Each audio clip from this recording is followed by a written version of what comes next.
silence is sometimes not indifference, but the deepest voice of a soul in struggle. Brené Brown. Have you ever endured long days of silence after an argument with someone you love? You search for an apology, a sign that they recognize the hurt they've caused, but all you receive is avoidance, withdrawal, or at times, a cold indifference.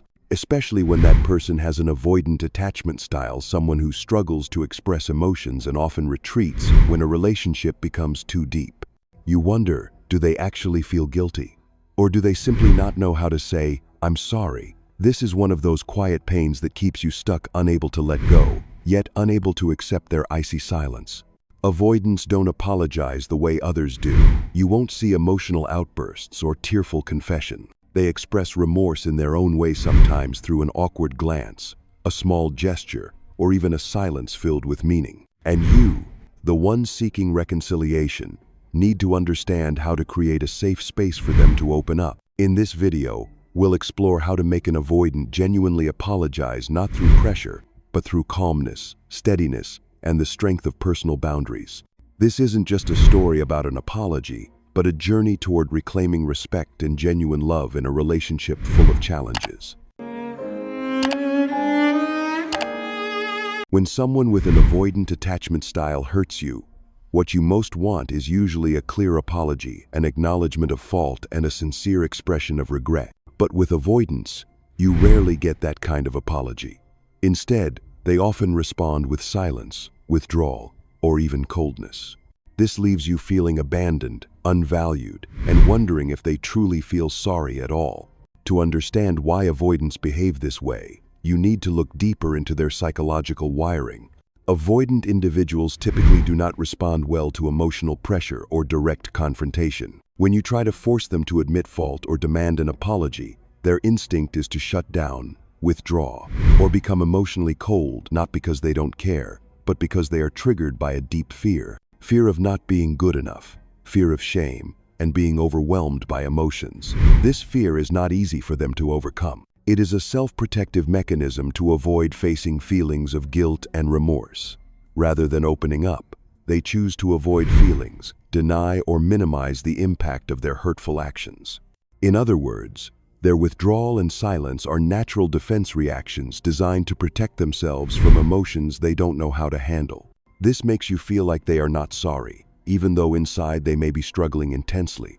However, conventional tactics like demanding an apology, convincing them to take responsibility, or forcing them to see your feelings often backfire. When you push an avoidant to confront emotions, they close off even more. Your efforts inadvertently create pressure that triggers their fears, driving them further away and damaging the connection. This dynamic can leave you feeling helpless and hurt.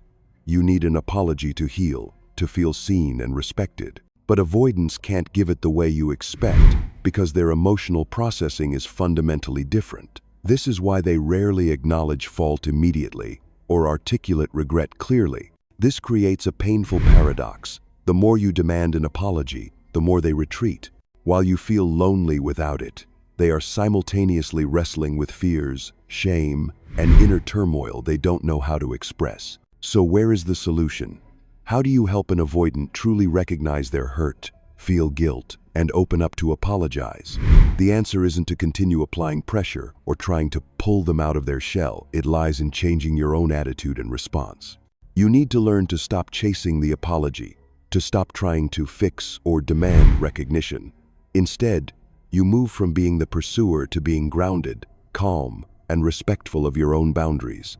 When you show you can hold your own emotional pain without needing them to fix it, they begin to sense the void and consequences of their action. When you maintain calm presence and don't get swept away by emotions, you become a mirror they can look into, not to feel criticized or shamed, but to gently see the truth.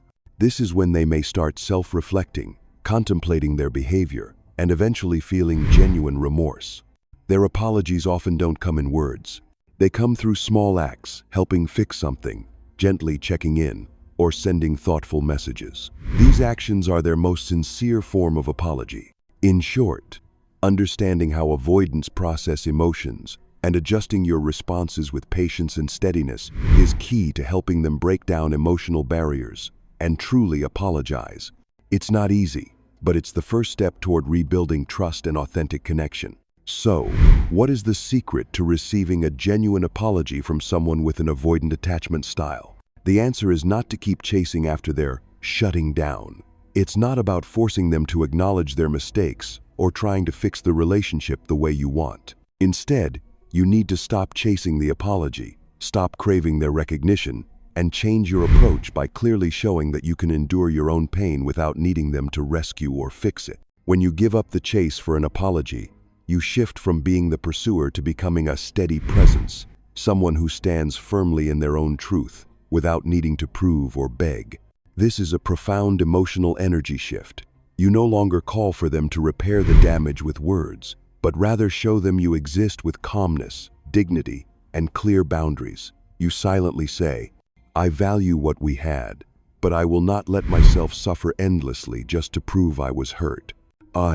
This is real power, emotional maturity that an avoidant cannot ignore. When you withdraw peacefully, not as revenge or punishment, but as self-healing, they feel confused. They begin to wonder, did I really do wrong? Could I lose this person? Was I the one who created this distance? These questions mark the beginning of self-awareness and genuine remorse. Such self-inquiry only happens when avoidants are no longer under pressure, when they have enough space to reflect on their actions without feeling attacked or shamed. The silence you keep and the distance you create aren't weapons to control or manipulate, but mirrors reflecting back the void and consequences they caused. When there is no one chasing to patch up or soothe, the pain avoidants start to deeply feel the harm they inflicted, and that's when regret begins to grow. Furthermore, maintaining your boundaries and calmness amid your pain generates a strong attraction. Avoidants fear getting swept into overwhelming emotions and dependency. When you stand firm, not clutching pain with desperation or pleading, they feel safer. They realize you're not a fragile anchor to be lost or broken, but an independent, self-contained individual of value. That realization often makes them stop avoiding and begin to open up more. This also explains why avoidance apologies often don't come as direct verbal expressions, but through subtle, quiet actions. They might show up unexpectedly, help fix something for you, check on you via text, or care in their own way. These are their sincere ways of apologizing feelings they have, but don't know how to articulate in words. You, with the power of steadiness, silence, and firm boundaries, create a safe space for them to step out of their defensive shell and face their true emotions. At that moment, apologies are no longer results of coercion or manipulation, but come from voluntary acknowledgement and maturity. Finally, remember that receiving an apology from an avoidant may not happen quickly or easily. It's a long process that requires considerable patience from you. But once you transition from pursuer to steady presence, you are on the path to healing not just for them, but most importantly, for yourself. One crucial thing to understand about avoidant individuals is that they often dislike admitting they have hurt you. Acknowledging fault, especially causing pain to someone else, feels like a deep wound to their already fragile self-esteem. They feel defective, marked by a weakness or failure to control their emotions and relationships. This shame is not easy for them to face or share. This shame is far greater than the pain they may have caused you. It is a shadow inside, an invisible barrier that leads them to withdraw rather than admit mistakes and apologize. For avoidance, opening up to say, "I'm sorry," is one of the greatest challenges because it requires touching the deepest parts of vulnerability they have long avoided. However, a remarkable thing happens when you maintain balance within yourself. You don't break down emotionally, you don't crumble, and you don't chase or demand from them. Instead, they see something entirely new. You are not there to blame or shame them, but simply that you no longer tolerate being hurt. You become a calm, strong mirror they can look into without turning away. This is the starting point of thawing, when avoidants begin to loosen their defensive shell. They may approach you awkwardly, gently, indirectly, perhaps with small words or actions that are enough for you to recognize their understanding and an unspoken apology. Their apologies are not necessarily verbal. Often, they come through small but meaningful acts, helping you fix something broken, gently checking on you, or sending thoughtful messages. These are their sincere ways of expressing regret, understated, not theatrical, but genuine attempts to re-enter your emotional world. Sometimes, Even silence can be an apology in their unique way. Avoidants may choose not to react harshly or walk away immediately, instead staying present quietly. That calm presence, though wordless, carries the message that they are gradually recognizing and valuing the pain they caused. This process does not happen quickly or easily. Avoidants need time to lower their defenses and overcome shame and feelings of inadequacy. And you, with patience and calmness, play a crucial role in helping them take these steps. When you don't respond with anger or disappointment, when you maintain calm and firmness in your boundaries, you send a powerful message that you seek not war or confrontation, but honesty and respect. This soothes the inner fear within avoidance, the fear of being overwhelmed and trapped by emotions. They begin to realize there is another way to connect, not through binding or control, but through understanding and respect for personal space. And that's when they slowly open their hearts, first with small actions, then gradually with sincere words. Understanding this helps you recognize that avoidance apologies aren't always loud or clear. Instead, you learn to read subtle signals and unspoken signs of remorse and desire to heal. When you respond to these signals with empathy and patience, you truly contribute to healing for both. This process also marks emotional growth on both sides when you no longer seek validation at any cost, but maintain your boundaries and self-respect. And when avoidants no longer fear showing vulnerability, but begin to face it courageously. When this thaw happens, the relationship is not merely restored, but reborn with deeper understanding, genuine connection, and love built on respect and maturity. Having understood how avoidant individuals process emotions and handle pain, you will realize that forcing them to apologize or deliberately testing them by withdrawing to trigger an apology is counterproductive. This is not a psychological game or a manipulation tactic, but a journey to create a safe space, a space where genuine remorse can emerge from within, not from coercion. The most important thing is that you must act from truth, the truth of your emotions, the truth of your self-worth, and the truth of the boundaries you need to set. Holding firm boundaries is not about forcing them to apologize, but about respecting yourself, protecting your mental health, and maintaining inner peace. Boundaries should be established based on honesty, not on strategies or expectations to obtain something from others. Your strength lies in your steadiness and integrity, not in chasing or begging someone to admit fault. When you maintain calmness and resolve, that is the clearest signal to an avoidant that you will not accept ongoing hurt and that you have the ability to stand up for yourself. This attitude cannot be ignored. However, you also need to recognize that this approach won't work with all avoidants, especially those who exhibit abusive behaviors, narcissism, or complete lack of self-awareness. For such individuals, apologies rarely come from true remorse, but are often tactics to maintain control. In these cases, your safety and withdrawal should be your top priority. Returning to avoidants who genuinely want to change and grow, when you maintain boundaries and stop chasing apologies, you create a safe space that allows true remorse to surface. This space helps them feel free from pressure or threat, enabling them to shed their defenses and enter a state of self-awareness and genuine regret. A clear sign of change is when they begin to show small actions of remorse.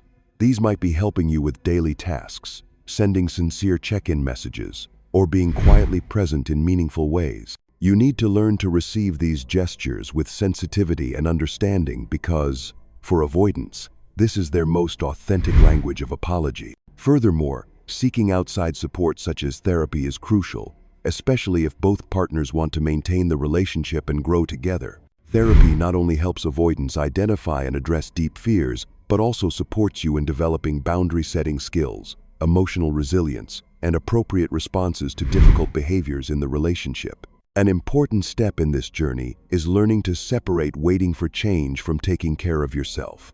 Do not allow yourself to fall into endless waiting or despair over hoping for an apology or change from an avoidant. Instead, prioritize your own growth and happiness, cultivate healthy social connections, pursue your passions, and build a fulfilling, rich life. You can expand your capacity to endure pain by learning self-comfort, self-love, and creating a sustainable inner strength. When you truly become a strong, independent, and happy person, you are no longer an easy target to be manipulated or abandoned. You become a version of yourself that avoidants genuinely appreciate and can connect with more deeply. Finally, Remember that holding boundaries and not chasing apologies does not mean shutting the door completely on the avoidant. It is an act of self-respect and self-love by refusing to tolerate unreasonable suffering. And it is in this calm space that avoidance can feel your value and gradually move closer to genuine change. When we talk about the journey of healing in a challenging relationship with someone who has an avoidant attachment style, we cannot overlook the classic book by psychologist Brené Brown, The Gifts of Imperfection. In this work, Brown emphasizes a profound truth. Healing begins when we learn to embrace our imperfections and have the courage to live authentically with what we have. This truth resonates deeply with your story standing amid wounds, silence, withdrawal, and the longing for an apology that is yet to come. The journey is not a straight path toward perfection, but a series of small steps. Moments when you dare to face your pain, set boundaries for yourself, and hold on to your self-worth during difficult times. Brené Brown reminds us that growth and healing don't come from forcing someone else to change, but from changing how we accept and confront our own pain. When you learn to embrace your pain rather than avoid it, you create a strong inner space that not only helps you stand firm in challenges, but also opens the door for others, especially avoidants, to feel safe and courageous enough to change. In the context of a relationship with an avoidant, when you stop chasing apologies, stop begging or arguing for recognition, and instead maintain your calm, boundaries, and self-respect, you demonstrate the inner strength Brown calls wholehearted living fully despite imperfections and fears. Your steadiness is not just self-protection, it's a gift to the avoidant, an invitation to join you on the healing journey by allowing themselves to be vulnerable, open, and truly acknowledge the impact of their actions. Withdrawing is not giving up, but a conscious form of love. You don't leave because you no longer care, but you step back to preserve respect for yourself and the relationship. This is the strongest message you can send to an avoidant. You are not someone who will endure pain indefinitely, but someone valuable, worthy of respect, and deserving fair treatment. Living this way, you protect yourself from prolonged hurt and create a natural magnetic energy that forces the avoidant to pause and reflect on what they might lose. This is the moment when awareness dawns, and if they are brave enough, they begin the journey of genuine apology, not because they are forced, but because their inner truth has awakened. As Brené Brown said, the beauty of healing is not in hiding wounds, but in daring to expose them and transform them into strength. So let your apology not just be a word, but the beginning of a meaningful healing journey for you and for the avoidant. Be the one who stands firm, holds boundaries, and respects yourself. Then change is not just a dream, but something entirely possible. When you enter a relationship with someone who has an avoidant attachment style, you face not only challenges in connection and communication, but also the need to cultivate patience and uphold your own value in a space filled with uncertainty. A sincere apology from them may not come easily or quickly, but that is not the sole measure of healing and growth in the relationship. What matters most is that you can stand firm and maintain your self-respect throughout the journey. When you stop chasing apologies, stop begging, or trying to change them through pressure, you give yourself true power, the power of self-awareness and self-protection. This is the first step toward freeing yourself from negative emotions and preventing further harm. Avoidance, even if not ready to admit fault or say sorry, will feel the difference when you stop running after them. They see you as a person of value, someone who respects themselves and sets boundaries, and that forces them to pause and reflect. The apology may come late and not in the way you expect, but when it does, it carries far deeper meaning because it stems from truth and willingness. Remember, healing is not a destination, but a journey of persistence, empathy, and growth. Along this path, you learn to love not only others, but also yourself. You discover that wholeness and peace do not come from others' validation or apologies, but from how you preserve peace within your own soul. Ultimately, every step you take on this road is a victory. Whether the relationship changes or ends, you are the winner when you do not lose yourself in pain, when you keep your faith in your self-worth and the ability to love healthily. And from that place, you attract genuine, lasting, and fulfilling relationships. Let your perseverance, steadiness, and self-love guide you on this journey. Because you deserve peace and happiness, not because you are perfect, but because you are you, with all your beautiful imperfections. Thank you for joining this in-depth exploration of avoidant psychology and emotional recovery. We hope this video has inspired you to love and care for yourself more deeply. Don't forget to subscribe to the channel so you never miss our upcoming content on psychology, attachment, and personal growth.